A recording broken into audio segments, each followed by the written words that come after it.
I'm Mike, I'm an alcoholic. Uh, First off, I'd like to thank Patch for asking me to come and lead the meeting tonight. Congratulations to the guys that took chips.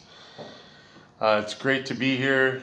Haven't been in this group for a while, so it's like when I walked in the room, it's like coming back home. There's like, I feel like family here, connected to a lot of people in this room, and as much of anxiety that I have right now for being sitting in this chair, it's just great to be here, and I hope you guys just are patient with me and bear with me and manage to put up with my clumsiness, whatever it is. So, yeah, I started drinking early, when I was like 12 years old. It was like Little League parties. All of us, the parents were drinking. We'd sneak beers out of the cooler, go sneak off and drink them, and just, thought it was real fun, everything is great. My first real drunk probably was with one of my friends. He asked me to lead a meeting last night virtually.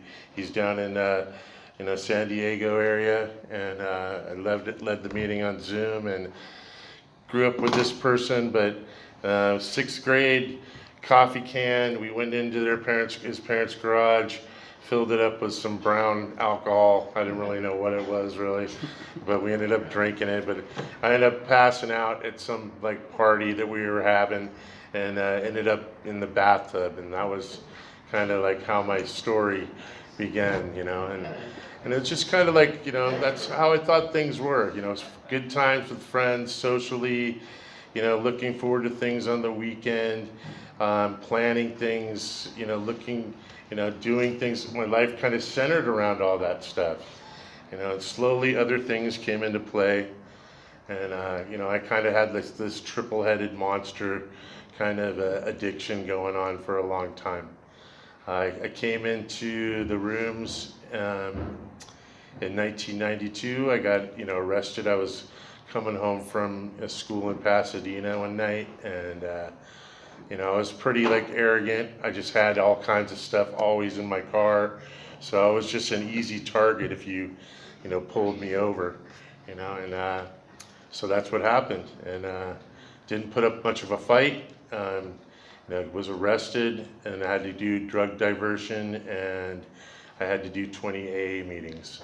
And I went to High Roads in Pasadena, and I just, I didn't like it at all. They were showing stuff, things like videos of people using, and I wasn't ready. I told them that I was never going to test clean, so I just kind of, convinced them to sign my court card and fulfilled the court requirements. And every time I'd go to those meetings, I'd just go out and do whatever I wanted to. And I wasn't able to get the confidence to do the AA meetings. And so the first time I went into AA meetings, I went to Temple City Alano Club, and it was back in 92. I don't know what the deal was, because I've gone there in later times, but people were like yelling at each other and stuff, and it was like really an aggressive meeting, and it was really intimidating, and I was really turned off by it. And so I kind of like reached out, like looked around in the meetings, and I found Gate 7 in Santa Anita, and that was a comfortable place. It was a small room, trailer, small group of people, more my speed, and so I was able to manage to complete the court requirements, but then I stayed out for like 20 years. And during those 20 years, a lot of stuff happened. Good times, bad times. It seemed like I would get in trouble like every 5-7 years. Something would come up, warrants, wouldn't go up to court dates. Just had this kind of, attitude about just life, and I was just going to skate by and everything was going to work out the way I wanted to. But really, in reality, nothing was working out. I wasn't progressing. I wasn't growing up. I didn't take care of any responsibilities or accountability for my life. 2013, my mom passed away. That was kind of a really hard time. But at that time, I was in the, like almost at the end of my run. and I was like, I was living alone in a house that was probably like just like kind of given to me. I had this lifestyle that I just thought, the self-entitlement, the self-arrogance, everything's gonna go my way. But the thing that was happening was I was isolating. I was just focusing on everything that I wanted to do. I was pushing everybody away from me. I was destroying all the, my family relationships. And then I was starting to hang around with people that I didn't know, and I was trusting them and doing things. And, things just, to me, it was like a really hard time because I wasn't able to really grieve with the loss of my mom. And, I was given something that was, probably shouldn't have had at that time. And to me, it was like, hey, this is the greatest thing ever. I got this house, I have this over here, I can do whatever I want. And I blew through it, and I had, and it's one of those things that you look back and you go, wow, that was, not the way to live my life. So what happened was, I got arrested again, had a pretty serious charge going against me. My life was pretty much taken over by my dad. My dad took care of all the assets that I had, took them away from me. And he gave me the opportunity to, either be homeless or go into treatment. So obviously I chose to go into treatment. I'm a spoiled, arrogant little, whatever you want to call me. It's one of those things that wouldn't have lasted very long on the street. And at the same time, I had a lot of health issues and, certain things. I was just completely in denial with a lot of different things. So went into, Gooden Center in Pasadena. Wasn't ready to do that. Didn't want to live with 30 other guys. And it took me a little bit of time. One of the things was when I tested clean for the first time. Another thing that made a difference was, I got into an argument with my dad at family group. That made a big difference. Then the other thing that really helped is I, started going to Pasadena Sunrise. And I walked into that room, those rooms over there, and there was people in there that I was familiar with. And I walked in one time and I was like, hey, what are you doing here? And somebody's like, what am I doing here? What are you doing here?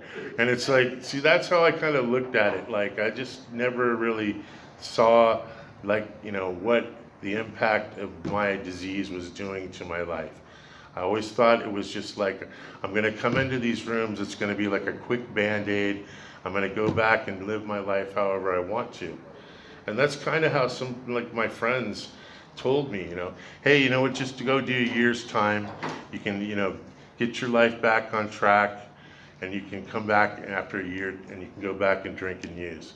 And to me, that sounded good. I was like, sure, that's exactly what I want to do. But, when I'd never, 35 years, I'd never lived clean or sober.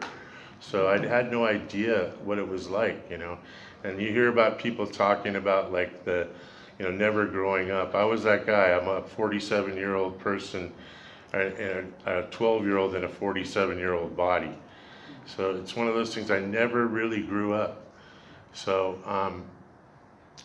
when I got to my year the first time, I was able to tell myself, I'm like, because that day came, right? I'm like, well, now's the day to go celebrate, go out again and blow it up, right? But, the thing I told myself is, I like my life in sobriety.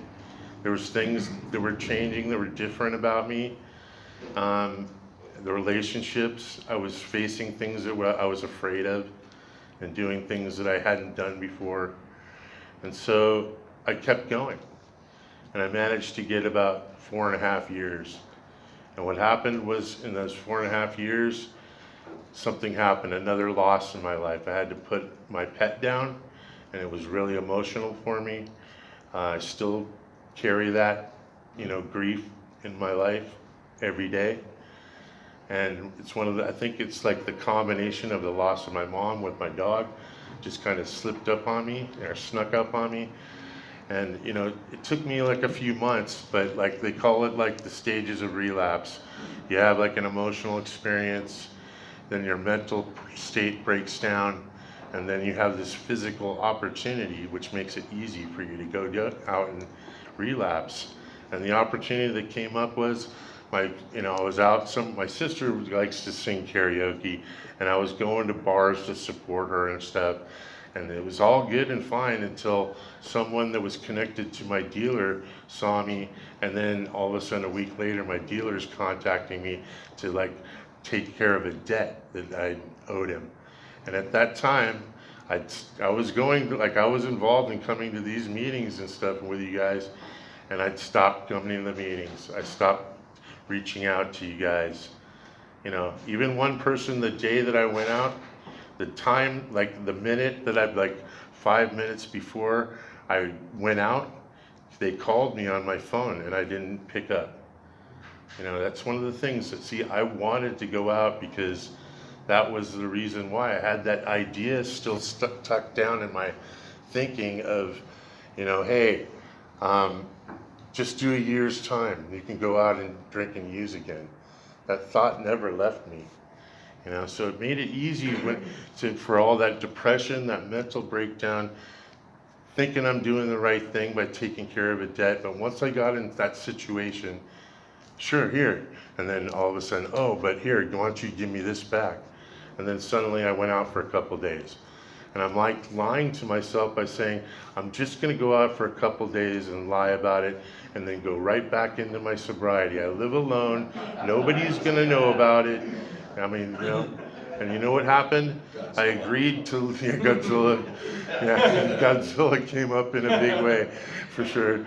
But but I led Pasadena Sunrise 3 days later after I went out. And I was like telling myself, I told my story, lots of times. I know I can just go and, say the words and, no one's gonna know, and I'll just get right back into my sobriety. And I'm talking to that group that morning, just like I'm sharing here, and then all of a sudden I just went, and I said, I can't do this. And it got quiet like it just did, and everybody started what's going on with Mike? And then all of a sudden people started sharing, and they started telling me like it was okay. They didn't really know what was going on with me, but by the end of the meeting, I ended up being honest, and I told people that I relapsed. And then I called everybody on my phone. I'm like, I relapse. And then it was like, as humiliating and hard and difficult that was, that's truly what the disease is. It brings back that liar, that dishonesty, that person I don't want to be, and I hate that person. And the thing is I was able to get back about 28 days, and then I had another, I got resentful again. And I was going to another meeting on Tuesday night at Madre, and there's people in here, I'm like, I was resentful of you, because you had more time, I lost my time, right? And suddenly I made it easy to go out again. It made that choice really easy to get. And I went out for a couple weeks, pretty hard, and I sunk back right to where I was, almost worse. And I was completely hopeless and broken. And what happened was I had to dig myself out of that hole, talk to my boss, tell him I had to leave work. I went into sober living at Gooden Center. I went in for 60 days. I did IOP for 60 days, and then I got my life somewhat back on track, but I wasn't, fixed by then by any means. I had to, change things, and I didn't know. They wanted me to come back to work. I said that was going to be a trigger, and so I chose to leave work. And someone that's, in the meetings at Pasadena Sunrise, they talked about going back to school at, 50. And I'm like, well, that sounds good. My therapist said the same thing. So I enrolled in Glendale Community College, and I went into the addiction studies program. Another person was supportive of that as well. It's in this room tonight. And it's one of those things that I saw these people doing these things, and I said, I can do that as well. If it seemed just like anything. It seemed like 2 years, I don't know. But, I committed to it, and I graduated in June. I started interning at Gooden Center in September. They hired me part-time in June. I'm, group facilitator, and I'm getting my counseling certification. Um, it's changed around, and life is great today. It's not easy by any means, but I live by the principles. And every time, I think the last time I was in here, I came in here and to get my 2-year chip, and the person that was leading was involved with somebody else in this meeting as well, who I reach out to every once in a while, and they did this thing on step 10 and 11, the little list thing that you carry around, your check boxes, and mark your things and keep them in your pocket. You pull them out and you go, man, I was angry 100 times today. Shit, it's like I got to do something about that, right? But the thing is that that really opened my mind to a lot of things, because that's what I love about this program, is that I constantly learn something new every day. And even the reading today talked about loving life, loving things in life, seeing, sunset, power tool, whatever it is, but there's all things that we can love in life and appreciate about life. And that's always trying to see something and do something new. And I always try to, push that with people, try to love ourselves, love other people, appreciate life, togetherness, because that's truly what the program is. It's two people helping each other out, one person helping another person together. And we do it one day at a time. And how I do it one day at a time is I get up in the morning and I do step 1, 2, and 3. Every morning I do that. I say, I'm powerless, I'm an addict, right? And then I do my prayers and readings and meditation. And then I do my singular prayer of myself. And then I go out in my day and live my life by something outside of myself. And then because something's going to go wrong, right? And just like today, this morning, I got a text and sent me off in a bad direction, and I'm still not recovered from it completely. And I was kind of like tense about coming here, because it's like, what am I going to do when I'm thinking the way that I am? And I'm not the person who I should be.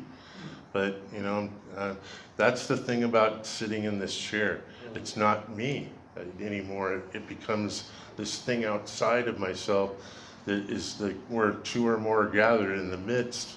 The midst is here, right? The midst is speaking. So that's what I like about it. And I go about my day like 86, 87, and 88, 3 in the morning, 2 at night, the 10 and 11. I do my inventory. And I'm so thankful for that, because I was provided that with the people in this room, from the people in this room. Because I don't know what I'm doing. I need that direction. I need help, that togetherness. So, is that 15 minutes? Okay. All right. Well,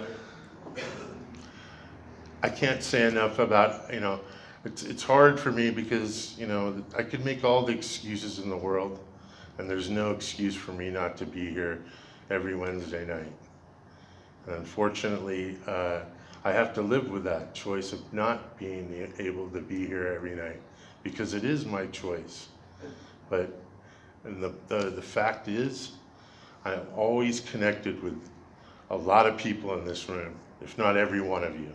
I mean, I know some of you better than others, but to me, this room is family, and my family continues to grow no matter what room I'm in. But this room is very special to me. I consider it one of my home groups. People say, you have one home group.